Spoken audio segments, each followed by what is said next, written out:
Entonces, pues como siempre, les he dividido los indicadores clave en 6 grupos. Primero, los riesgos de moneda, perdón, los riesgos de precio, que son los más habituales, ¿no? Y donde vamos a dedicar un poquito más de tiempo. Tenemos también los indicadores de riesgo moneda, los indicadores de riesgo tasa. Ahí tenemos en el punto 1, 2 y 3 los 3 riesgos de mercado más importantes, ¿no? Precio, moneda y tasa. Y luego tenemos los indicadores de apetito, de estrés y de backtesting. Esos son, en resumen, los 6 grupos de indicadores que podemos recoger, ¿no? Y obviamente, seguro que no están todos acá, seguro que pueden haber mucho más de todos los que vamos a presentar, pero por lo menos nos da una idea, un panorama, una ayuda de ver de qué es lo que podemos ver dentro de lo más importante para conocer nuestro riesgo de mercado. Muy bien. Entonces, eh, continuando, comencemos con el riesgo precio, ¿no? Bueno, el riesgo precio básicamente está en el portafolio de inversiones eh, y está relacionado con que el precio de los instrumentos suba o baje y eso nos genere pérdidas. Ese es el riesgo de mercado. Entonces, el más clásico de todos estos indicadores es el VAR, ¿no? El Value at Risk. Entonces, este indicador, ¿qué cosa me da? Me dice cuál es la máxima pérdida esperada con cierto nivel de confianza. Máxima pérdida esperada. Realmente el VAR es un indicador que al final nos ayuda a tener tranquilidad, ¿no? Nos da cierta tranquilidad. Cuando nosotros tenemos un portafolio de crédito, por ejemplo,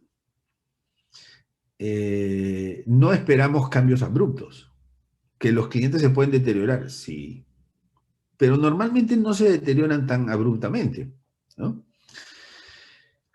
Pero cuando nosotros tenemos un portafolio de inversiones,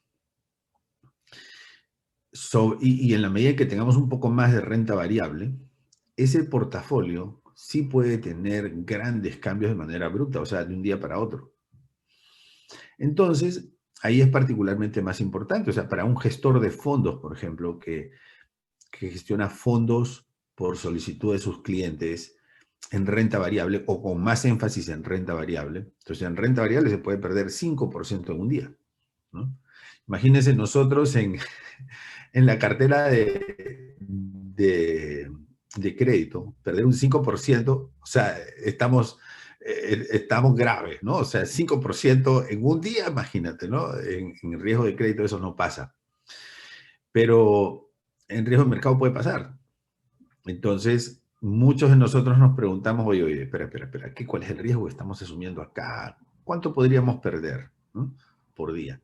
Entonces, le pedimos a los especialistas que nos digan, a ver, hasta cuánto podemos perder. Y eso es muy, digamos, yo pienso que no se trata de adivinar cuánto podemos perder, porque eso no lo podemos saber, la incertidumbre siempre se mantendrá, pero sí a los que toman decisiones les deja tranquilidad. Y así es como yo veo este indicador. Un indicador que da tranquilidad, no seguridad. Seguridad no, pero sí tranquilidad. Es decir, le voy a poner un ejemplo práctico. Imagínate que tú tienes que hacer algunas remodelaciones en tu casa. Entonces traes a unos trabajadores que van a hacer la remodelación y tú le dices, mira, ¿cuánto me puede costar esto? Y te dicen, bueno, yo le cobro a usted 100 más los materiales, ¿no? ¿Y cuánto me puede costar los materiales? Bueno, es que eso depende, porque si nosotros seguimos avanzando y encontramos esto, entonces tal vez se van a necesitar más materiales, ¿no? Entonces, tú le dices, no, pero dime más o menos cuánto, ¿no? Entonces, hasta que no te diga más o menos cuánto, tú no estás muy tranquilo, ¿no? Estás inquieto. Pero de pronto te dice, mire, ¿sabe qué? Máximo, digamos, en el peor de los casos, esto le va a salir 80 por materiales. Y ese es el momento en que tú recibes tranquilidad. Ese es el momento en que tú dices 80. Ah, bueno, está bien, ya, 80, ¿no? Y te dicen, y al final los que has contratado te dicen, pero más o menos, ¿no? Es un estimado. Entonces, un estimado de un máximo. Y tú dices, ah, bueno, ¿no? O sea, 80, ya. Y te quedas tranquilo, ¿no? Entonces, y si te dice 800, entonces tomas una decisión. O sea, si te dice 800, eso es información valiosa que dice, no, mira, sabes que esto mejor no, o mejor voy a contratar a otro proveedor, o alguna decisión tomas, ¿no? Entonces, esa es la idea del VAR. Cuando tú tienes un riesgo de cuánto puedes perder en tu portafolio, entonces el VAR es el que te va a dar la tranquilidad. Te dice, mira, ahí con un porcentaje de confianza del 95%, ¿no? Máximo puedes perder tanto. Ese es el VAR, ¿no? Como el ejemplo de la remodelación que teníamos que hacer en la vivienda. Te dieron un máximo y eso te da tranquilidad. Entonces, cuando nosotros llevamos un comité, una información sobre el VAR, el comité lo que está recibiendo es tranquilidad. No está recibiendo seguridad porque la seguridad sería pues una confiabilidad del 100%, ¿no? Y eso sabemos que no es posible, pero sí al 95%, entonces tiene como esa estimación de más o menos o máximo o aproximadamente cuánto podríamos perder en el peor de los casos, ¿no? Entonces, esa es la idea del VAR. Y la metodología la conocen, creo que la mayoría de ustedes, se recopilan pérdidas diarias, se calculan porcentajes de pérdidas, algunas pérdidas pueden ser negativas, es decir, puede haber días que se gane dinero, ¿no? En el gráfico que ustedes ven aquí, esas pérdidas están con color verde, ¿no? O sea, son pérdidas negativas que en la práctica son ganancias. ¿Okay? Entonces se ordenan, se sacan, se pone esto en una distribución, y se calcula con cierta probabilidad cuál es el monto máximo de pérdida. ¿Ok? Muy bien. Es eso el VAR, máxima pérdida. Hay tres tipos de VAR. Tenemos el VAR histórico, en donde nosotros tenemos que hacer la estimación al 95% considerando una distribución basada únicamente en la historia, es decir, todos los datos que yo he recopilado conforman una distribución eh, y el objetivo es buscar una distribución o la distribución estadística que mejor se parezca a los datos históricos, ¿no? Entonces, en otras palabras, la predicción del futuro está basada en la historia. Pero como ustedes saben, la historia pues es importante, pero no siempre es buena predictora, ¿no? Porque el futuro puede traernos sorpresas. Entonces, existen otras formas, otras alternativas, yo diría complementarias, no sustitutorias, complementarias, para el cálculo del VAR. ¿Qué es el VAR? La máxima pérdida con cierto nivel de confianza. Entonces, el primero es el VAR, o el segundo es el VAR paramétrico. Es decir, suponemos que hay una distribución normal.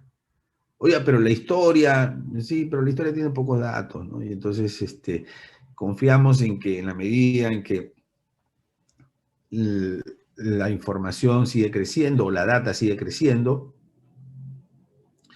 la distribución va a parecerse más a una normal. Y si asumimos que es normal, entonces esa máxima pérdida con este 95% es el numerito que encontramos en la curva, que es este, ¿no? Y eso te lo da la herramienta que usas o te lo da, incluso el Excel te puede dar ese dato, porque si es una distribución normal, entonces todo eso ya está parametrizado y con distribuciones normales tú le das al 95%, le das las variables clave que son la media y la desviación estándar, y Excel te da el estadístico que tú usas para aplicarlo al valor del portafolio, ¿no? Y con eso tienes una máxima pérdida esperada del portafolio. ¿Okay?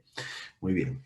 Entonces ahí lo clave es suponer que las pérdidas tienen una distribución normal. Entonces mira la diferencia, ¿no? Esta es una distribución en el punto A, tienes una distribución histórica, ¿no? Media deforme. De hecho, si sale así, te puedes dar por bien servido, si te sale así la distribución, ¿no? Este es un ejemplo hipotético. Normalmente no te va a salir tipo campanita, o a veces te sale, digamos, otro tipo de figuras, ¿no? figura pulpo, figura araña, figura, pero normalmente no te sale una campanita. Esta se parece a una campanita, ¿no? Bueno, esta es una campanita perfecta, la distribución normal, perfecta. Entonces, y eso lo hace utópico, ¿no?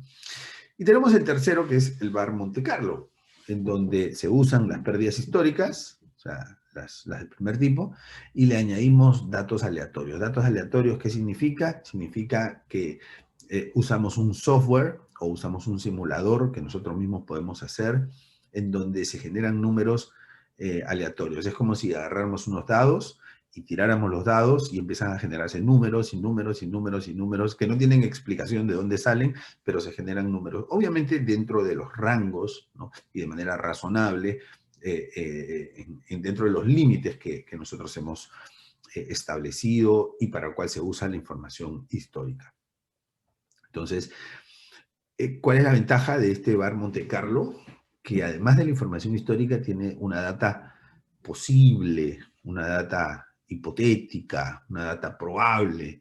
Entonces, es un VAR, digamos, que no solo se basa en la historia, sino en situaciones posibles, ¿no? Y sabemos que no todo se basa en la historia, ¿no?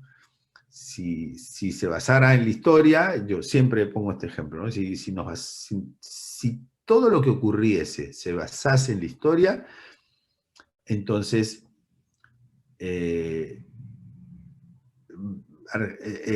Alemania no le hubiese ganado 7-1 a Brasil en el Mundial de 2014. ¿Por qué? Porque en la historia eso nunca había ocurrido. Entonces, no todo lo que ocurre va a replicar la historia. La historia te da un buen porcentaje de probabilidades, te puede dar tendencias, te puede dar mucha, digamos, información para poder inferir, pero no siempre podemos basarnos todo en la historia. Entonces, ahí está la ventaja del VAR Monte Carlo, que dice, me estoy basando en la historia, pero también estoy agregando algunos datos de situaciones posibles. ¿Por qué pueden ocurrir esas situaciones posibles? Pues porque desconocemos el futuro, no sabemos qué puede ocurrir.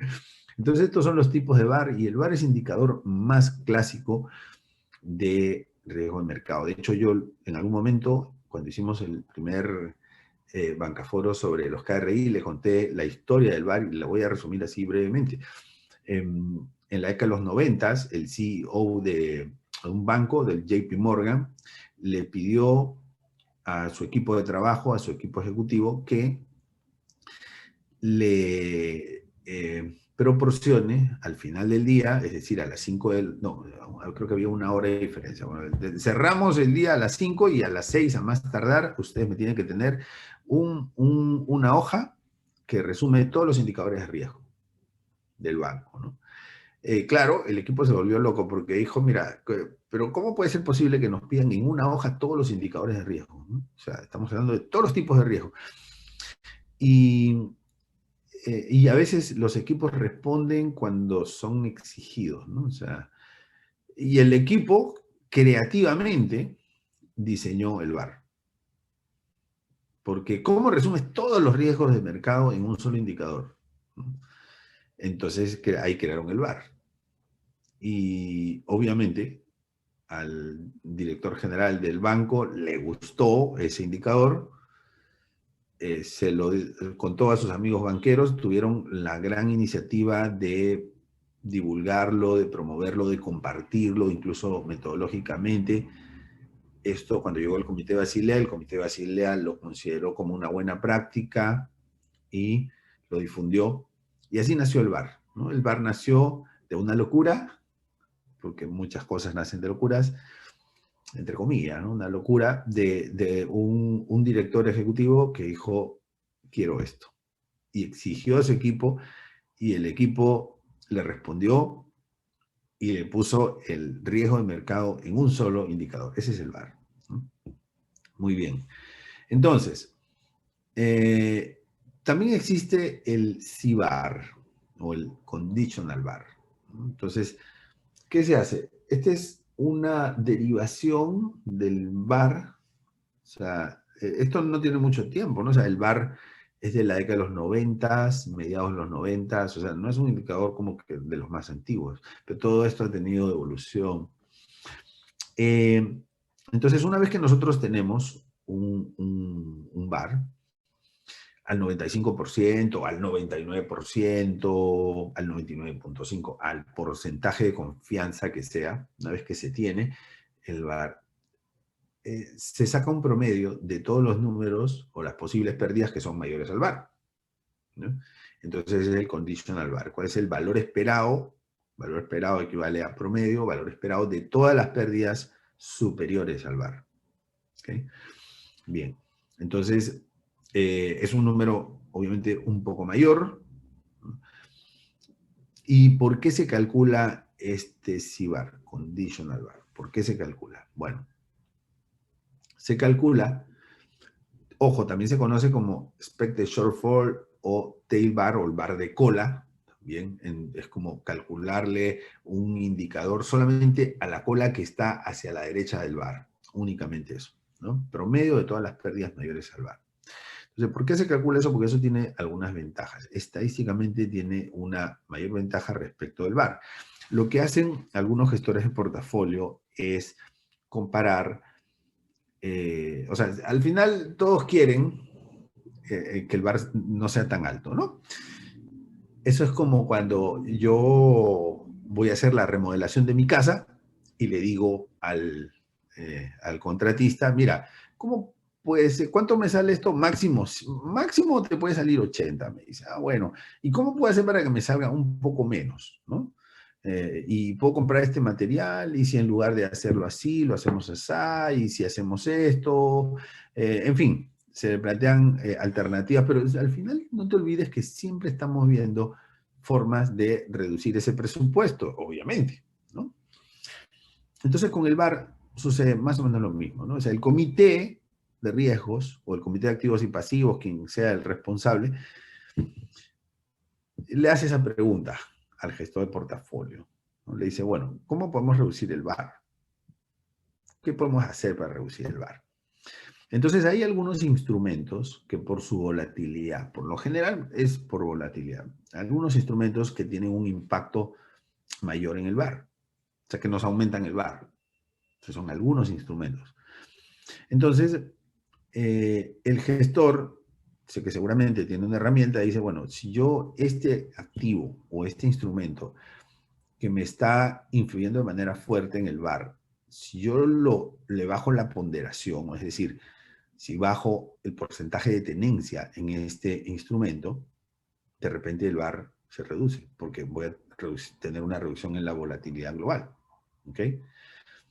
Ojo, no se está reduciendo la pérdida, se está reduciendo la máxima pérdida esperada, ¿no?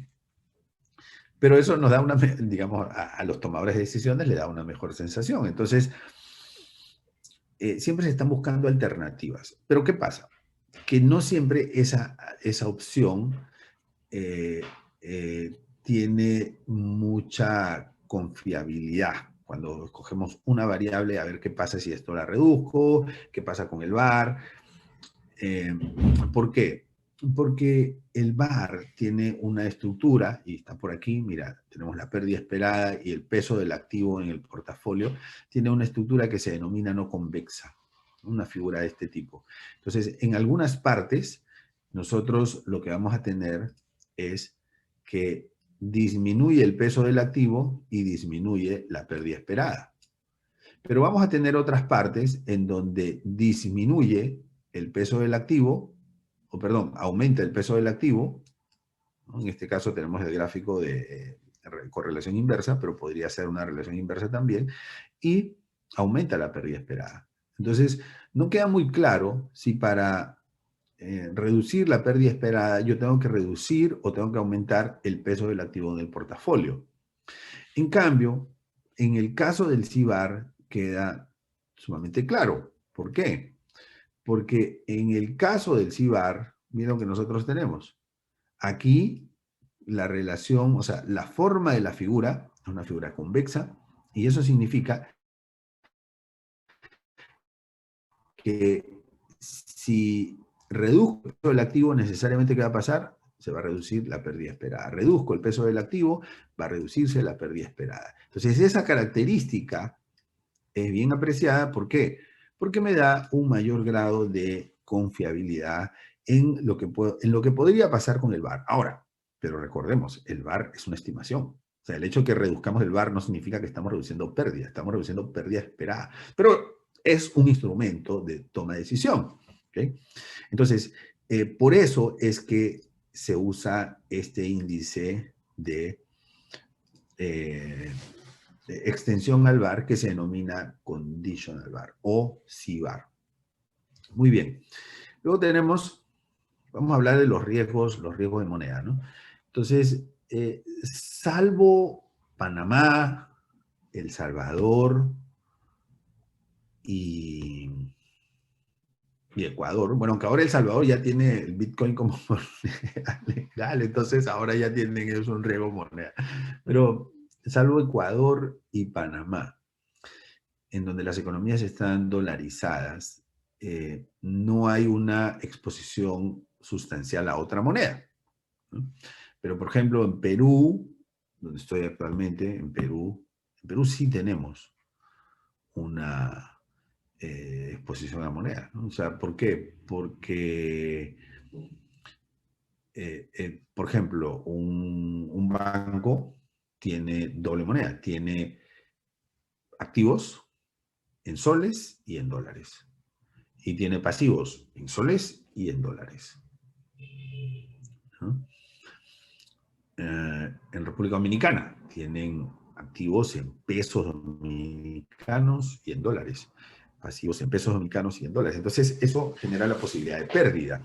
¿Por qué? Porque si una entidad financiera tiene una cantidad de pasivos muy superior en moneda extranjera a los activos en moneda extranjera y el tipo de cambio sube, al día siguiente o después de la subida, el incremento en lo que debe va a ser mayor que el incremento en lo que gana, ¿no? O en lo que... mayor el incremento en lo que tiene, ¿no? Que son los activos. Entonces, eso va a significar que pierda. Esa posibilidad de pérdida nos deja un riesgo de mercado que denominamos riesgo de moneda. Muy bien. Entonces, y aquí, pues, el indicador es muy simple. O sea, el más simple de los indicadores es la posición en moneda extranjera, ¿no? El riesgo cambiario es el riesgo de que por variaciones en el precio de la moneda extranjera, y ojo, el riesgo moneda, entonces también es un riesgo precio porque el tipo de cambio es un precio, es el precio de la moneda extranjera, ¿no? Bueno, entonces aquí el índice es el de la posición en moneda extranjera, ¿no? Entonces nos permite medir el riesgo cambiario, o sea, la posición puede ser mayoritariamente en activos, ¿no? Respecto de los pasivos, mayoritariamente en pasivos respecto de los activos. La primera se llama una posición larga en moneda extranjera, la segunda una posición corta en moneda extranjera. Muy bien. Entonces, en ambos casos pueden haber ganancias, pueden haber pérdidas si hay variaciones en el tipo de cambio. O sea, la única posible, entonces aquí hacemos el cálculo, ¿no?, de ese gap, la posición medido respecto al patrimonio. ¿Okay? Y eso me da un índice, ¿no?, digamos, que me permite tener una medición del riesgo cambiario, ¿no? Muy sencillo. Podemos incluir también distribuciones, probabilidades para calcular pérdidas esperadas, ¿no?, para estos casos. Pero indicador de, así, de stock, cuánto tengo de tenencia en moneda extranjera versus cuánto tengo de deuda en moneda extranjera, el diferencial medido sobre el patrimonio, es un indicador muy sencillo, muy fácil de entender y es un indicador de riesgo, porque me está diciendo que puedo llegar a perder mucho si es que ese índice es un porcentaje alto del patrimonio. ¿Okay? Obviamente, aquí hay dos formas de reducir esa posición. La primera es, o reducir ese riesgo cambiario, la primera forma es teniendo un balance, ¿no? La misma cantidad de dólares que tengo en los activos es la misma cantidad de dólares en los pasivos, ¿no? O sea, esa es una forma. No hay gap de tenencia versus pasivos. Pero como ustedes saben, eso es casi imposible. Eso es casi imposible. Entonces, los tesoreros y los gestores de la mesa de dinero siempre están viendo, o sea, que eso se acerque a cero, ¿no? O sea, que reducir la brecha, ¿no? Salvo que estén en una posición especulativa, ¿no? Que puede ser, ¿no? Puede ser, se han dado casos. La otra forma es a través de los instrumentos derivados. ¿Okay? Si tengo pues, muchos activos en dólares, entonces tengo que cubrir eso, tengo que cubrirme el riesgo con la posibilidad. O sea, ¿dónde está el riesgo? El riesgo está en que el tipo de cambio baje. Si el tipo de cambio baja, como tengo mucha tenencia en dólares, una tendencia positiva neta en dólares, entonces si el tipo de cambio baja, el precio del dólar baja, se va a tener una pérdida. Y entonces me cubro con instrumentos derivados. Por ejemplo, con una opción. Una opción de comprar. Tipo de cambio baja, pero yo tengo la opción de comprar a un precio más alto, ¿no? Entonces, o puede ser también un forward. Con el forward, o sea, yo establezco un contrato para, o sea, comprar la moneda a determinado precio y equilibrar de alguna manera ese desbalance de monedas en el balance.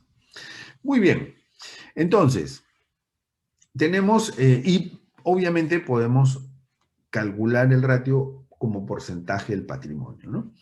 Bueno, entonces ahora nos vamos al riesgo tasa. Entonces, los indicadores de riesgo tasa, ¿por qué se dan? Porque la tasa también es un precio. O sea, estos indicadores de riesgo de mercado son indicadores de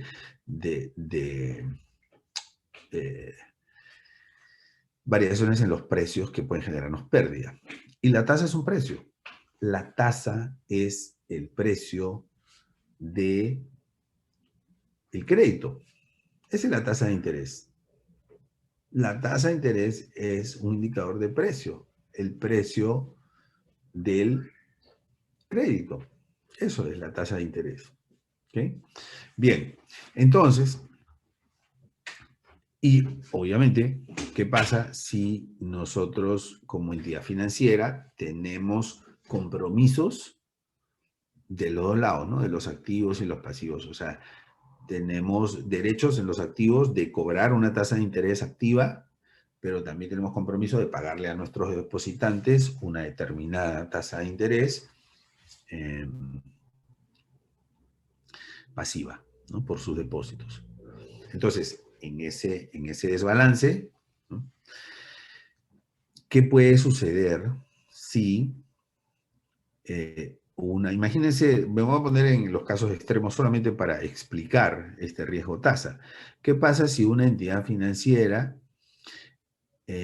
tiene una tasa de interés activa que es variable, o sea, que puede variar en cualquier momento, ¿no? Y está fondeada totalmente con plazos fijos, certificados de depósito a plazos fijos o bonos, ¿no? A 5 años, digamos, en promedio, ¿no? Entonces, me estoy yendo a un caso extremo. Entonces, si las tasas de interés bajan, como ha ocurrido en algún momento de nuestra historia financiera, si las tasas de interés bajan, entonces las tasas activas van a bajar, pero las tasas pasivas no van a bajar, porque ya son compromisos establecidos a 5 años, o sea, podrán bajar dentro de 5 años. Entonces, esa entidad va a tener pérdidas. Al revés también puede ser. ¿Qué pasa si una entidad se financia ya no con plazo fijo, sino se financia con ahorros? O sea, y las tasas de ahorros varían todos los días. Y esta entidad ha dado hipotecas a tasa fija. A tasa fija. O préstamos personales a 10 años, pero a tasa fija, en cuotas fijas. Bueno, y se ha comprometido a no modificar esas tasas. Bueno, entonces en ese caso, si las tasas suben, las tasas de ahorros van a estar subiendo y la entidad obviamente va a tener que subir las tasas conforme sube el de los competidores también, porque si no sube sus tasas, la gente se va a donde los competidores, los depositantes se van a otras entidades. Entonces, ¿qué pasa si sube la tasa pasiva y la tasa activa no sube? La entidad tiene pérdidas. Ese es el riesgo de mercado por tasa. Entonces, hay una herramienta para monitoreo importante que es el gap de duración de tasa de interés, ¿no? Entonces, hay que primero ver cuáles son los activos y pasivos sensibles a la tasa de interés. Hay que calcularle un periodo en el cual la tasa de interés pues, va a tener una modificación, ¿no? Y calculamos un periodo promedio en el cual se puede modificar la tasa de interés, tanto para los activos como para los pasivos. Ahí está. Esto se parece mucho al anexo de calce de plazos, ¿no? Al anexo de calce de plazos de riesgo de liquidez, pero no es. Este es otro. Al igual que en el calce de plazos se han separado los activos y pasivos por tipo y por tramo, pero ese tramo no tiene que ver con el vencimiento, el tramo tiene que ver con el periodo que debe transcurrir para que se pueda modificar la tasa de interés de ese activo o de ese pasivo. Entonces, con todo esto se calcula un periodo promedio en el cual se puede modificar la tasa de los activos, un periodo promedio en el que se puede modificar la tasa de los pasivos, y de la diferencia sale el gap de duración. Si ese gap de duración es 0, el riesgo es muy bajo, es mínimo. Porque cuando se modifiquen las tasas activas, se van a modificar las tasas pasivas y viceversa. Entonces no va a haber un impacto. Pero a medida que ese gap es alto, entonces se van a poder modificar una tasa, o sea, la tasa activa o la tasa pasiva, y la otra no. Por lo tanto, va a haber un periodo en que se van a generar pérdidas. Y mientras mayor es el portafolio y mayor es la diferencia, o sea, este gap de duración de tasas, obviamente las pérdidas pueden llegar a ser mayores también. ¿Ok? Bien.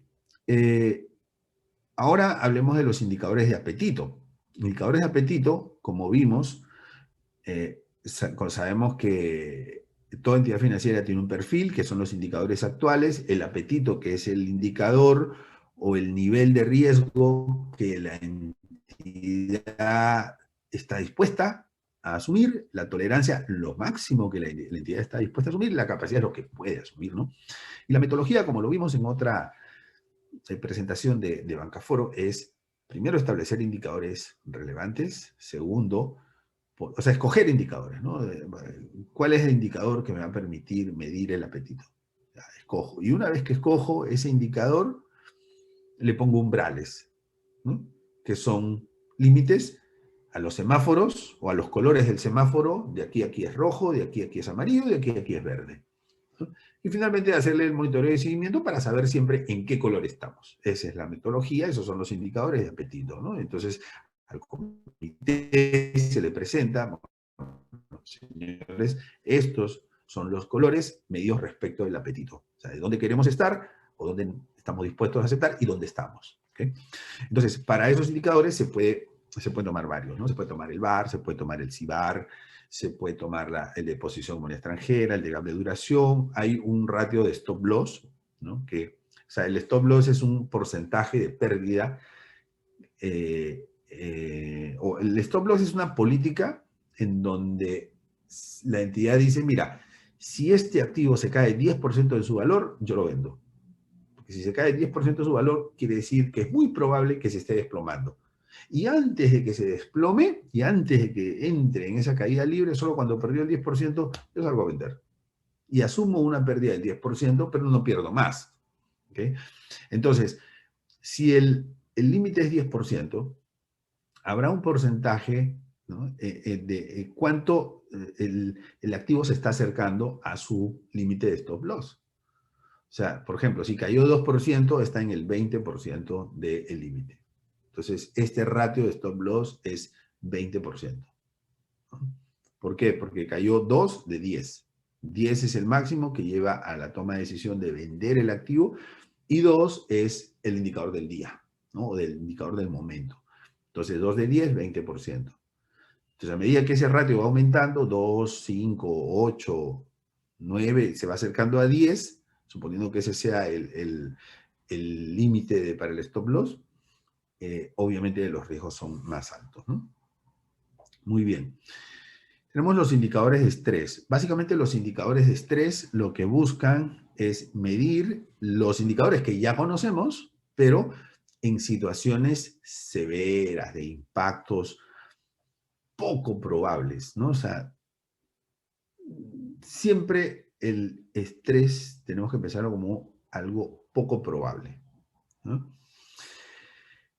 Un bar estresado, por ejemplo, ¿no? O sea, a ver, vamos a suponer un bar estresado, o sea, en el peor de los casos, ¿qué pasa si nosotros generamos unas pérdidas eh, que incorporamos a la secuencia de datos, que son las pérdidas históricas más fuertes que ha tenido, digamos, la historia financiera reciente? Incorporamos esas pérdidas a ver cómo queda, suponiendo que eso sea parte de nuestra historia, ¿no? De nuestra historia, porque tal vez es la historia de otros bancos, pero no necesariamente la historia nuestra. Pero si nosotros incorporamos esas pérdidas fuertes, esas caídas fuertes, esos porcentajes de debacle que hubo en algún momento de la historia, cómo queda el bar, ¿no? Y lo mismo para el CIBAR. También para la moneda extranjera, o sea, en qué porcentaje puede variar la moneda extranjera, y si eso pasa, cuánto me afecta el patrimonio. Pero ahí, para considerar cuál es el porcentaje de variación en la moneda extranjera, yo tomo en la historia cuál es el máximo porcentaje de variación en un día. 5%, 10%, 15%, ¿cuál es lo máximo? Bueno, si eso se repite, ese máximo, entonces, ¿en qué porcentaje del patrimonio pierdo? ¿No? Si eso es muy alto, entonces hay que modificar. O sea, si es muy alto y no le gusta al comité, entonces el comité tendría que modificar su posición en moneda extranjera. Bueno, por otro lado tenemos la variación en el porcentaje de patrimonio ante una máxima variación del gap de duración de tasas. O sea, tenemos nuestra duración de tasas, cuál es el nivel máximo que hemos tenido, ¿no? Y cuál es el máximo cambio que ha habido en las tasas de interés, tanto activas como pasivas, en ese máximo histórico, que es el peor de los casos. ¿Cuánto variaría mi patrimonio? ¿En qué porcentaje variaría o cuánto perdería? ¿No? Bueno, y finalmente los indicadores de backtesting. Todo esto, todos estos indicadores que nosotros hemos visto son indicadores de estimación, ¿no? Son indicadores de estimación. A diferencia de uno de riesgo de crédito, en donde yo digo, bueno, en riesgo de crédito tengo indicadores del amor actual y son datos objetivos. O sea, ¿qué porcentaje de mis clientes no está al día? Son datos objetivos. Pero en riesgo de mercado, lo que nosotros vamos a tener son estimaciones basadas probablemente en datos objetivos, pero son estimaciones. Entonces eso le da una característica especial. Y aquí de lo que se trata con el backtesting es de determinar qué porcentaje de esas estimaciones han sido buenas, ¿no? Entonces es bien interesante, porque, por ejemplo, cuando nosotros estamos en época electoral, ¿no? Una de las herramientas que siempre usamos es a ver cómo van las encuestas, ¿no? ¿Cómo van las encuestas? ¿Qué dicen las encuestas? ¿Qué dicen las encuestas? ¿No? ¿Quién va a ser el próximo presidente? Y todo eso. Y a veces las encuestadoras fallan, ¿no? Ha habido casos, fallan mucho, pero siempre estamos pendientes de las encuestas. Y a pesar de que las encuestadoras fallan, pues le seguimos creyendo, ¿no? Entonces, sin embargo, lo que nosotros podemos hacer es ver, ok, ¿cómo vemos las fotos pasadas y la situación actual? El resultado de las elecciones es este. Y si nosotros vemos qué era lo que me dijeron las encuestadoras sobre lo que podría ocurrir en su última encuesta, ¿no? Entonces yo veo, según eso puedo comparar lo que me dijeron como estimación versus lo real. Lo estimado versus lo real, ¿no? Ese es un backtesting. Ese es un backtesting. Y puedo decir, bueno, esta encuestadora lo hizo bien, o sea, mira, o sea, estuvo muy cerca de los resultados, o esta encuestadora no, esta estuvo muy lejos, pero ¿de dónde sacaron? O sea, entonces, y si una encuestadora se equivocó mucho, probablemente tuvo un error muestral, probablemente tuvo un error generó un sesgo digamos, en escoger a la muestra o en la recopilación de los datos, algo falló y entonces va a tener que corregir su metodología, ¿no? Lo mismo pasa con el backtesting. Entonces, como yo tengo los VAR, por ejemplo, y se usa mucho para el VAR principalmente, como yo tengo los VAR, el VAR me dice cuánto es lo máximo que yo podría perder, ¿no?, por día en el portafolio. ¿Cuánto es lo máximo que yo podría perder por día en el portafolio? Porque las observaciones son diarias. Entonces, y yo tengo probablemente la historia de los 365 últimos VAR, son 365 días pasados. Pero también tengo, interesante, los 365 días históricos de pérdida.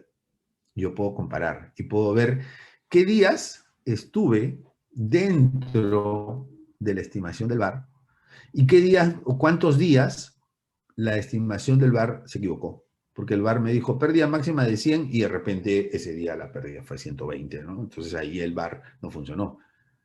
Y entonces los indicadores de backtesting de lo que se trata es de ver de todos los días que yo he considerado en mi cálculo, qué porcentaje de los días el VAR funcionó. Ese es un backtesting. Si me sale 100%, pues quiere decir que estamos muy tranquilos. Pero si me sale 20%, quiere decir que el VAR solamente está acertando el 20% de las veces, entonces es que ya no le creo mucho. Y si es un indicador que no tiene mucha confiabilidad, pues mejor no usarlo. Mejor no usarlo, ¿no? Entonces esa es la idea del backtesting. Hay un ratio muy famoso, que es el ratio de Kupiec. No voy a hacer la explicación porque no viene al tema, pero solamente decirles que este ratio lo que busca es eso. O sea, de todas las observaciones, ¿no?, ¿qué porcentaje de las observaciones fueron desacertadas? ¿No? Observaciones quiere decir días de estimación del VAR, comparando estimaciones versus valores reales y valores ocurridos. ¿Qué porcentaje hubo errores? ¿Qué porcentaje hubo desaciertos del VAR? ¿No? Bien, entonces ese es el famoso ratio de Kupiec, que es pues, muy conocido, muy clásico en el backtesting para riesgo de mercado. Existen otros indicadores, el test de independencia, que te dice, bueno, de todos los días en que el indicador falló, o sea, que el VAR no acertó, ¿cuántos son independientes? ¿Por qué? Porque si el VAR falla es porque ocurrió algo que complicó la estimación del día 1, pero eso mismo se puede haber seguido arrastrando, ese mismo evento se puede haber seguido arrastrando al día 2, al día 3, al día 4. Entonces, esos desaciertos no necesariamente son independientes. Puede que haya ocurrido una cosa que generó varios desaciertos, ¿no? Entonces, para medir la independencia de esos desaciertos, está un test que se llama test de independencia. También tiene una fórmula estadística compleja que no la vamos a poner porque pues, no viene al caso, solamente la idea es entenderlo conceptualmente. Y el tercero es el test de Christoffersen, ¿no?, que es una mezcla de los dos, ¿no? El ratio de Kupiec, pero no compara en el ratio de Kupiec los valores estimados versus los valores reales, sino de un mismo momento, sino los valores reales versus los valores estimados del día siguiente, ¿no? Y lo que hace en la práctica es combinar los dos tests. O sea, medir la calidad de las estimaciones, pero considerando que estas pueden ser independientes, ¿no? Entonces, ese es un test también relativamente usado. Es el tercero y es una mezcla de los dos. ¿Qué busca medir? Los desaciertos, pero también busca medir independencia, ¿no? Las dos cosas. Muy bien, amigos y amigas. Comentarios finales. Confiabilidad de la data. Si tú no tienes una buena data, pues, como dice el refrán, garbage in, garbage out, ¿no? Pones basura y sale basura. Entonces no vas a llegar a buenas conclusiones o a tomar decisiones importantes. Indicadores personalizados al perfil, porque, digamos, esto lo hemos puesto para una entidad general, pero puede haber algunas entidades que tienen mucha, eh, de pronto, mucha participación en instrumentos derivados, ¿no? Algunas, pues, casi no tienen riesgo moneda, ¿no? Porque son economías dolarizadas. Y así cada entidad y cada país en su propio contexto tendrá una propia realidad y tiene que, pues, adaptar los indicadores a su situación. Y finalmente, trabajar en el entendimiento interno. Esa es una tercera recomendación. Porque muchas de estas cosas no se entienden. Entonces, si tú tienes que presentar esta información en un comité de activos y pasivos, si tienes que presentar esta información en un comité de riesgos, pues de lo que te tienes que asegurar, así como te tienes que asegurar de la confiabilidad de la data, es que todos entiendan eso, ¿no?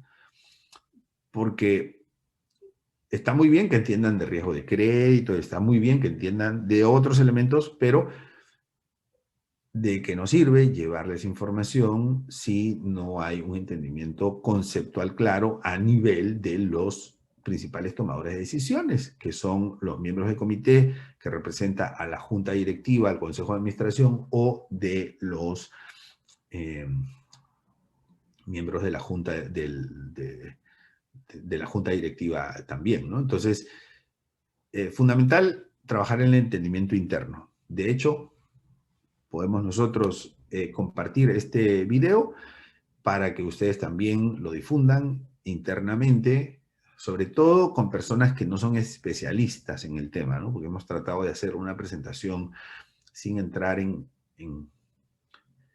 tecnicismos excesivos. Así que, pues, amigos, eso ha sido todo por hoy.